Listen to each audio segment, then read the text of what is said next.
कक्षा 5वीं के सभी बच्चों का स्वागत है।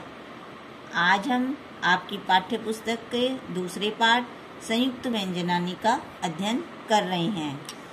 संयुक्त व्यंजन, तो संयुक्त व्यंजन जब एक या दो से ज़्यादा व्यंजन मिलकर एक कर दिए जाते हैं तो संयुक्त व्यंजन कहलाते हैं।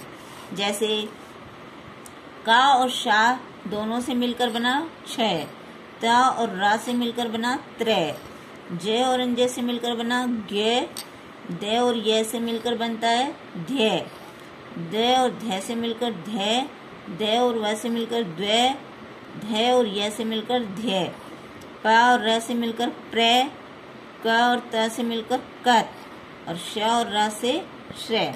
तो ये दो व्यंजन हैं, जैसे क और शा, त और रा, ज और अंजा, ध्य और या, दे और ध्ये, दे और व, धा और या, क और रा, क और ता, श और रा। ये सब दो दो व्यंजन हैं। इन दोनों को मिलाकर एक एक व्यंजन तैयार हुआ है। तो ये हो गया, ये सारे हो गए संयुक्त व्यंजन और ये इनसे बनने वाले शब्द हैं। अब है शब्द ज्ञान कि जब संस्कृत भाषा में जब वर्ण विच्छेद किया जाता है, मतलब किसी भी शब्द के हर एक व्यंजन और स्वर को अलग अलग करके लिखा जाता है तो वो वर्ण विच्छेद होता है। तो उस वर्ण विच्छेद के अंत में जो वर्ण आता है उसी वर्ण से वह शब्द जाना जाता है। जैसे राम, तो इसमें अंतिम वाला वर्ण क्या है? माँ, और माँ में कौन सा स्वर छुपा हुआ है? आ, तो इसे हम बोलेंगे या लिखेंगे अकारांत। राजा में जा में आ स्वर छुपा हुआ है तो आकारांत। कवि में वी अंतिम वर्ण है तो इसमें स्वर छुपा हुआ है ई, तो ये इकारांत है। नदी में दी अंतिम वर्ण है तो इसमें ई स्वर छुपा हुआ है तो ये इकारांत है। शिशु में शु अंतिम वर्ण है तो श में उ स्वर छुपा हुआ है तो ये उकारांत है।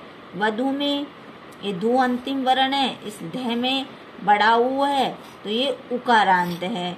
मातृ में री है तो ये ऋकारांत है। और राजन में अंतिम वर्ण न हलंत है तो ये हलंत है। तो इस तरह से प्रत्येक जो शब्द होता है उसके अंतिम वर्ण को देखते हैं और उसमें कौन सा स्वर है तो उसी के आधार पर उसको नाम दिया जाता है। अकारांत, अकारांत, इकारांत, इस तरह से उसके नाम दिए जाते हैं। तो आपके इस चैप्टर में एक तो ये संयुक्त व्यंजन और ये शब्द ज्ञान, ये दो चीज़ें ही हैं। ये आप अच्छी तरह से इनको पढ़ना और इन शब्दों को, इनको संयुक्त व्यंजनों को भी आपको पढ़ के देखना है और इनसे बने हुए शब्दों को भी पढ़ना है। तो ये आपका जो दूसरा पाठ है वो समाप्त हुआ और आप इसका प्रयास करेंगे और इसके में से कुछ क्वेश्चन मैं आपको होमवर्क ऐप में भेज रही हूँ और वो आपको करके भेजनी है। धन्यवाद।